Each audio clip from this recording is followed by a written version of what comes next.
박혜상의 싱생송.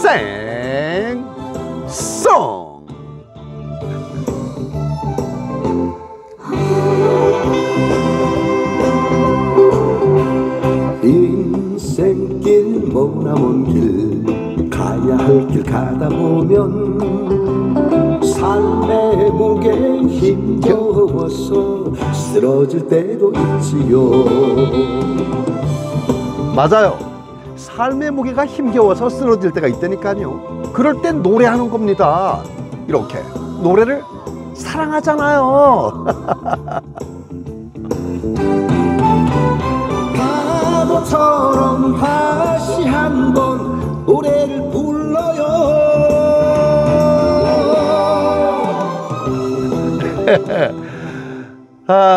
이렇게 파도처럼 정말 시원하게 노래 한번 하고 나면 마음이 조금 가라앉아요. 한결 가라앉습니다. 자, 오늘 박혜상의 싱생송에서 전할 노래는요, 바로 이 노래입니다. 아하, 이거 어디서 들어본 듯한 그런 노래죠. 네, 제가 어디 갔다 왔거든요. 그래서 지금 선글라스도 못 벗고 있었어요. 오늘의 노래가 이 노래인데, 이 노래를 사연이 있는 노래로 결정을 했습니다. 굉장한 사연을 갖고 있습니다. 구로공단으로 여러분들을 모시고 갑니다.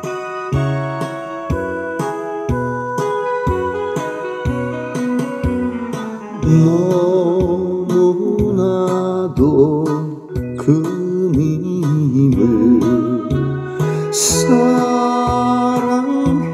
사랑했기에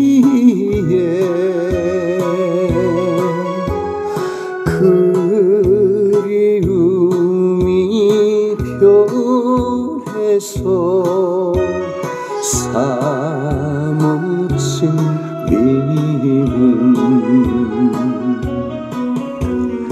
원한 맺힌 마음에 잘못 생각에 돌이킬 수 없는 죄 저질러 놓고 웃기면서 울어도 때는 늦으리.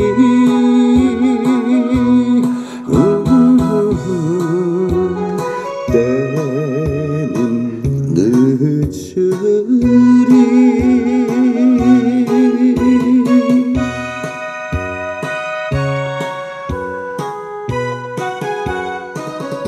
여러분 음성이 기억이 나죠? 문주란 씨의 목소리로 우리가 정말 국민가요 반열에 올려놓고 늘 감상을 하고 있는 그런 노래입니다. 바로 동숙의 노래. 한산도 선생께서 작사를 하셨고 배경호 선생께서 작곡을 하셨습니다. 이 노래는요, 조금 전에 제가 다녀온 곳이 구로공단이라고 말씀을 드렸는데 굉장히 밀접한 관련이 있습니다. 그곳에서 탄생된 노래라고 해도 과언이 아닙니다. 구로공단. 여러분들 귀에 익숙하신가요? 구로공단? 그렇다면 여러분들은 최소한 40대, 50대 이상일 것이라는 생각. 왜냐하면 저도 오늘 지금 막 갔다 와서 알게 됐어요. 요즘 사람들요, 구로공단이라 안 그래요. 뭐라 그러겠어요? G밸리라고 얘기합니다. G밸리.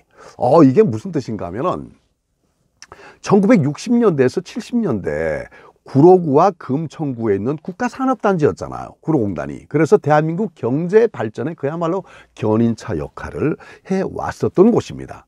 그런데 이게 이제 최근에 금천구의 금자, 그 다음에 구로구의 구자, 맨 앞 글자의 영문 표기, 알파벳 표기 첫 자가 뭐예요? G잖아요, G. 그래서 첫 글자 G자를 따고 그 다음에 미국 캘리포니아에 반도체 산업 도시가 있잖아요, 실리콘밸리. 거기서 밸리를 따왔어요. 그래서 G밸리라고 얘기를 합니다. 알아두세요. 구로공단, 옛날 사람이네. G밸리, 와, 세련된, 이렇게 될 수도 있다는 거예요. 아무튼 그렇게 정말 우리나라 국가 산업의 견인차 역할을 해왔던 그 구로공단에 거기서 과연 어떤 일이 있었길래 이런 노래가 태동이 됐을까? 요즘 흥미진진하게 엮어가도록 하겠습니다. 지금 구로공단의 당시의 여공들이라고 그랬었죠. 이 여성 근로자분들이 연세가 어림잡아 얼추 60에서 70 정도 이렇게 생각을 하시면 될 것 같습니다. 그분들이 지금 어디에서 뭘 하시는지는 모르겠습니다만 모두가 정말 성실히 일하고 이 나라의 경제 발전의 견인차 역할을 해오신 분들이기 때문에 그분들 모두에게 진심으로 감사를 드리고 그분들 모두가 진심으로 편찮지 않으시고 건강하게 행복한 날들이 지금 계속 이어졌으면 좋겠다 하는 바람을 박해상의 싱생송에서 드리면서 동숙의 노래 그 사연을 지금부터 얘기하도록 하겠습니다. 자, 동숙의 노래, 이 동숙이라는 사람이 관련된 노래입니다. 사람의 이름이에요. 사람의 이름인데 동숙이가 그 시골에서 올라오는데 아주 가난한 농부의 딸로 태어나가지고 초등학교를 미처 다 졸업을 못하고 구로공단의 가발 공장으로 취직을 했습니다. 그래서 열심히 일을 해서 돈을 벌어가지고 자기는 생활비만 쓰고 생활비 이외에 남아있는 모든 돈들을 시골로 다 보냈습니다. 그런데 대개 우리 그때 여러분들 1960년대 70년대 이때는요 되게 다 그랬어요. 그때 시절을 못 겪었던 혹시 30대 40대 계신다면 제가 분명히 말씀드립니다만 그때는 맞이라 그래가지고 이 맞이 되시는 분들 맏아들이나 장녀 큰딸 이런 맞이들은요 되게 열심히 일을 해서 번 돈을 집에 가게에다가 보탬을 가정사에 보탰어요. 엄마를 도와줬어요. 그래서 동생들이 그 돈으로 공부를 하고 자랐어요. 그런 되게 많을걸요. 그래서 저는 맞이의 중요성을 누구보다도 정말 요새 말로 엄지척하면서 맞이들의 그 중요성 또 맞이들의 책임감 이런 것을 저는 굉장히 높게 삽니다. 이게 우리 사회 발전의 어떤 한 요소가 됐다고도 말씀드릴 수가 있습니다. 또 가정을 지키는 이 건강의 가장 큰 요소가 그런 맞이의 어떤 중책 이런 것들이 묵진하게 포함이 되지 않았나 이렇게 제가 자신 있게 말씀을 드릴 수 있을 정도입니다. 동숙이가 돈을 그렇게 보내고 시골에서 동생들이 다 공부를 했어요. 그러다 보니까 동숙이가 나이가 30이 다 돼가는 거예요. 그래서 동숙이가 어느 날 생각을 합니다. 동생들 대학을 다 졸업시켰어. 이제는 돌아보니까 나만 초등학교도 졸업을 못한 무식한 사람이 돼 있는 거예요. 가끔 명절날 가서 만나면 내 돈으로 공부를 한 동생들은 나를 이 이야기가 좀 그렇다. 아무튼 이런 경우를 가끔 느끼게 되거든요. 그러다 보면 나는 지금까지 뭐 했나? 난 지금까지 뭐 했지? 이런 생각이 든단 말이에요. 그래서 동숙이가 생각을 합니다. 그래, 지금부터는 내 인생을 내가 살아가니까 내가 주인공이야. 나를 위해서 살 거야 하고 결심을 하게 됩니다. 그리고는 곧바로 학원을 찾아가게 되죠. 학원을 찾아가는데 그 학원이 바로 그 검정고시를 공부하는 그런 학원입니다. 그 학원에 중앙검정고시 학원에 등록을 하게 됩니다. 종로에 있었답니다.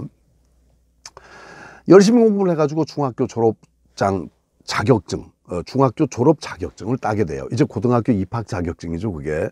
고등학교 입학 자격증을 따기 위해서 열심히 공부를 했는데 세상에 참 운명이라는 게 참 그런가 봐. 하필이면 그 얄궂은 운명이 그 사람이 그때 나타납니까, 그래? 동숙이가 본래 그 공부를 했던 목표가 뭔가 하면 국어 선생님이 되고 싶었어요. 동숙이가 글솜씨가 굉장히 좋았거든요. 그랬는데 그 국어 선생님한테 그냥 첫눈에 반해버린 거예요. 그 국어 선생님하고 동숙이하고 두 사람 사이에 사랑이 싹 트면서 시간이 점차 경과하면서 이 사랑이 더욱더 깊어집니다. 그리고 마침내는 함께 생활을 하게 돼요. 자, 문제는 여기서 발생을 하게 됩니다. 이 동숙이가 다니던 학원 계속 공부를 하면서 다니는데 그 학원의 선생님이 지금 현재 신랑처럼 살아가고 있는 사람이잖아요. 동거남이잖아요. 그러다 보니까 주변의 모든 사람이 알게 됐고 동숙이는 점점 학원에서 발이 멀어지게 됐어요. 수군 되니까. 그런데 거기다가 문제는 동숙이가 다니고 있던 가발 공장이 우리나라가 산업이 싹 이렇게 바꿔오면서 전자산업 쪽으로 이동을 해왔단 말이에요. 그렇게 이동을 해오면서 가발 공장 등등등 몇몇 품목들이 서서히 퇴보를 하다가 회사가 부도가 나버린 거예요. 그게 어떡합니까? 이 산업화의 물결에 밀려서 부도가 나버렸는데 결국 수입원이 떨어져 버린 셈이죠. 그래서 동숙이가 어쩔 수 없이 생활비를 얻기 위해서 시골을 찾아갑니다. 갔더니 아버지가 하시는 말씀이, 여자가 공부는 무슨 공부야? 그냥 집에 와서 있다가 시집이나 가. 뭐 공부를 한다고 그래, 공부는. 아버지, 저 공부해야 돼요. 제 인생은 제 거잖아요. 저는 지금까지 뭐 한 거예요? 그러면 저 공부할 거예요. 쓸데없는 소리 하지 말고 와서 저 소꼴 좀 베고 말이야. 저 소는 누가 키울 거야? 그리고 와서 네 엄마 좀 도와. 엄마 허리도 시원찮아 지금. 이 아버지도 무릎이 시원찮고 좀 도우고 있다가 시집 가면 되지. 뭐 공부야, 공부는. 여자가. 에이? 쓸데없는 소리 하지 마라. 동숙이는 엄마 아버지한테 굉장한 실망감을 느끼고 굉장히 야속하게 생각을 합니다. 그럴 수밖에 없잖아요. 그런데요, 또 한편으로 생각을 해보셔야 돼요. 그때는 그런 시절이었었어요. 그때는. 그래서 다시 서울로 올라옵니다. 올라와 가지고 함께 살고 있는 살림방을 갔죠. 갔는데 거기서 친구들이 찾아왔어요. 찾아와 가지고 동숙이한테 하는 얘기가, 어머 동숙아, 큰일 났어. 너 얘기 혹시 들었니? 무슨 얘기? 그 선생님 장가 간대. 선생님 결혼하신데 날짜가 몇 월 며칠이래. 동숙이는 거기서 정말 기절초풍할 그런 이야기를 듣게 되는 거예요. 그래서 동숙이가, 아니야, 그 말도 안 되는 소리 하지 마라. 내가 어림도 없어. 내가 있잖아. 결국 동숙이는 그 사실을 확인하기 위해서 학원을 찾아갑니다. 선생님을 만났죠. 야, 동숙아, 너는 자식아 그냥 영원한 내 제자야. 나는 너 선생님이야. 너하고 나하고는 사제지간이야. 몰라 임마? 잔소리 하지 말고 고등학교 입시 시험이나 잘 봐. 자식이 뭘 엉뚱한 소리를 하고 있어. 그리고 내가 살자고 그랬니? 네가 살자고 옆구리 찔렀잖아 임마. 그러니까 자식아, 저 신경 쓰지 말고 공부를 열심히 해. 넌 영원한 내 제자고 나는 너의 영원한 선생님이야. 사제지간. 알아? 자식을 몰라. 자, 이 동숙이가 한 방에 이런 지하에 거절을 당한 거예요. 그제서야 동숙이는 울면서 불면서 몇 날 며칠 밤을 셉니다. 번쩍 떠오르죠. 내가 철저하게 농락을 당했구나. 철저히 농락을 당했구나. 그래서 동숙이가 마음속으로 굉장히 안 좋은 감정을 품게 돼요. 그러면서 흉기를 준비합니다. 흉기를. 계획인 거죠. 그리고는 선생님이 강의를 하는 학원을 찾아가요. 찾아가서 강의를 하고 칠판에서 여러분 가실이 있고 어쩌고 저쩌고 얄랴 하는데 뒤에서 이 흉기로 옆구리를 자, 이렇게 그야말로 이제 사고를 치게 되는데 강의 시간에 절단이 났죠. 뭐 학원에서 사람 쫓아 내려오고 수강생들 뛰쳐나가고 뭐 경찰차가 들어오고 그 자리에서 현행범으로 바로 연행이 됩니다. 그리고는 재판을 받아서 살인 미수범으로 구속이 돼요.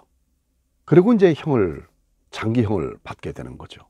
자, 동숙이란 존재는 그렇게 해서 사라졌습니다. 그 친구 모두도 동숙이란 존재를 잊어버렸습니다. 오늘 제가 갔다 와서 그곳에서 여러 가지 얘기를 많이 듣고 자료를 많이 보고 왔는데 거의 70% 80%의 여공들이 그때 당시에 공장을 다니면서 못다한 공부를 야학을 통해서 공부를 하기도 하고 또 일부는 학원을 통해서 공부를 하기도 했다고 합니다. 그리고 검정고시를 보고 초등학교를 졸업하고 중학교를 졸업하고 고등학교를 졸업하고 이런 광경들이었답니다. 정말로 뜨거운 가슴이 아니면 할 수가 없는 거예요. 그야말로 피눈물 나는 그런 광경 아니겠습니까? 약 70% 80%의 여공들이 그런 과정을 겪었다고 그래요. 야, 이렇게 배움에 대한 열의가 이렇게 강했었는데 하필 그 가운데 그런 얄궂은 운명의 남자를 만나서 이렇게 돼버린 동숙이. 자, 이 동숙이가 감옥 속에서 지나온 자신의 그 과거를 돌이키면서 과오를 또 다시 돌이키게 되고 그러던 상황에 주간지를 보게 됩니다. 아마도 뭐 어떤 그 면회온 사람들이 넣어줬겠죠. 그때 당시로 주간지 하면 떠오르는 게 있는데 그게 맞는지 모르겠습니다만은 자료에는 그게 나오지 않습니다. 하지만 주간지라고 나오는데 그때 당시에는 주간지가 뭐가 있었냐면요. 가장 먼저 떠오르는 게 주간경향이라는 잡지가 있었고 그 다음에 썬데이 서울이라는 잡지가 있었던 걸로 저도 기억이 나요. 저도 본 적이 있고 이런 잡지에 보면 간간히 이제 그런 게 실리거든요. 여성 체험수기 바로 그거였습니다. 여성 체험수기를 보는 순간에 동수기는 자신의 지나온 과거를 글로 쓰고 싶은 거예요. 말씀드렸잖아요. 국어 선생님이 본인의 목표였고 글쓰기를 참 좋아한다고. 동수기가 자신의 글을 썼어요. 그리고는 이 글을 체험수기에 응모를 했는데 이게 최우수상을 받게 된 거예요. 그리고 이게 그 잡지에 실리잖아요. 많은 사람들이 보면서 통탄을 했죠. 그런 중에 한 사람이 찾아옵니다. 내가 이 사연을 노래로 만들겠소. 바로 작사자 한산도 선생입니다. 한산도 선생이 이 글을 딱 보는 순간에 이게 바로 우리의 이야기야. 이거는 숨길래야 숨길 수 없는 우리 모두의 이야기야. 우리 역사가 가지고 있는 아픈 이야기일 수밖에 없는 거야. 정말 가난하고 힘들고 못 사는 나라에서 경제 성장을 이루기 위해서 경제 정책에 쫓아가기 위해서 열심히 일했던 국민들의 흔적이야. 이 사연을 우리가 도외시한다면 우리는 과거를 잊어버리는 거야. 그래, 이걸 노래로 만들어야겠어. 그리고는 이 글을 쓰게 되죠. 바로 너무나도 그님을 사랑했기에 그리움이 변해서 사무친 마음, 원한 맺힌 마음에 잘못 생각해서 돌이킬 수 없는 죄를 저질러 놓고 뒤늦게 뉘우치면서 후회하고 땅을 치고 울어도 이미 때는 늦으리 하는 가사를 만들어 놓게 되는 거예요. 그리고는 이 가사에다가 배경호 선생께서 곡을 붙이게 되죠. 자, 이제 한 곡의 노래가 만들어졌습니다. 근데 이 노래를 부를 가수가 마땅히 떠오르는 가수가 없어. 이야, 이 어린 나이에 동수기를 표현해야 된단 말이에요. 어린 나이에 동수기, 사춘기 때 그 가슴 아파했을 동수기, 또 집안을 생각했던 동수기를 생각해야 되고 선생님을 열렬하게 흠모했던 동수기를 생각해야 되는 거예요. 급기야는 증오심에 사고를 치게 되는 동수기, 그리고 뒤늦게 후회의 눈물을 흘리게 되는 그 동수기의 절규를 생각해야 되는 거예요. 그렇게 노래를 해줄 사람이 필요한데 알려진 기성 가수 가운데는 그럴 만한 사람이 눈에 보이질 않아. 딱히 보이질 않아. 그렇게 찾던 차에 정말로 17, 16의 야리야리한 아가씨가 나타납니다.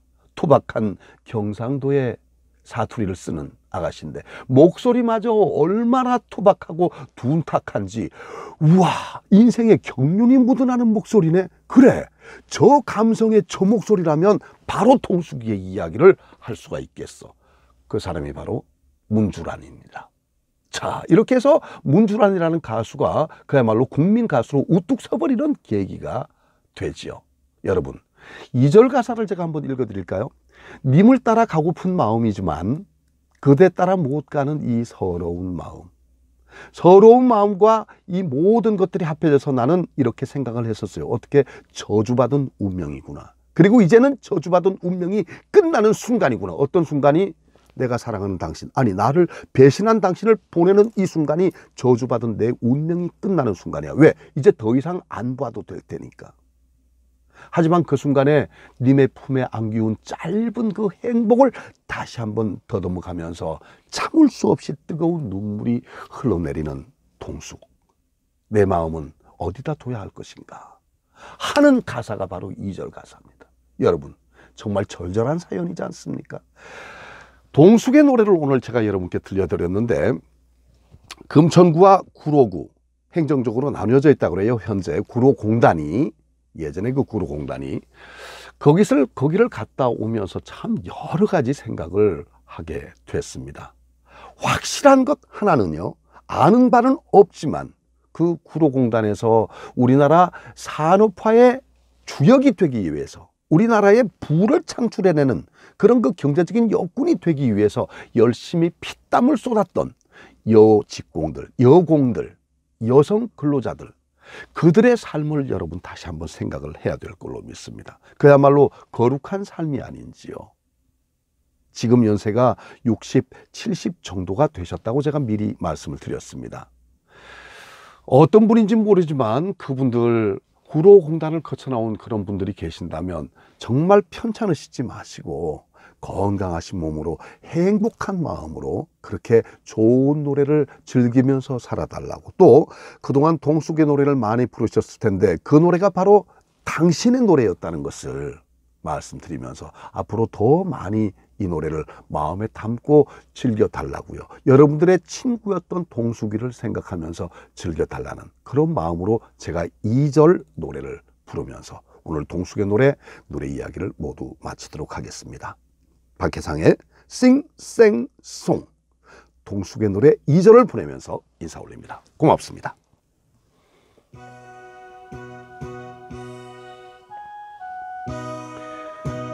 한산도 작사, 배경호 작곡, 문주란 노래, 동숙의 노래 2절을 노래하겠습니다.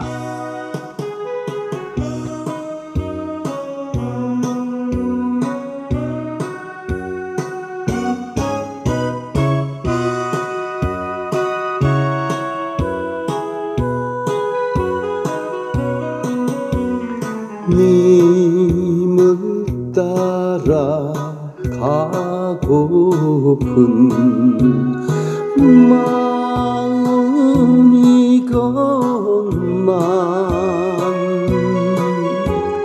그대 따라 못 가는 서러운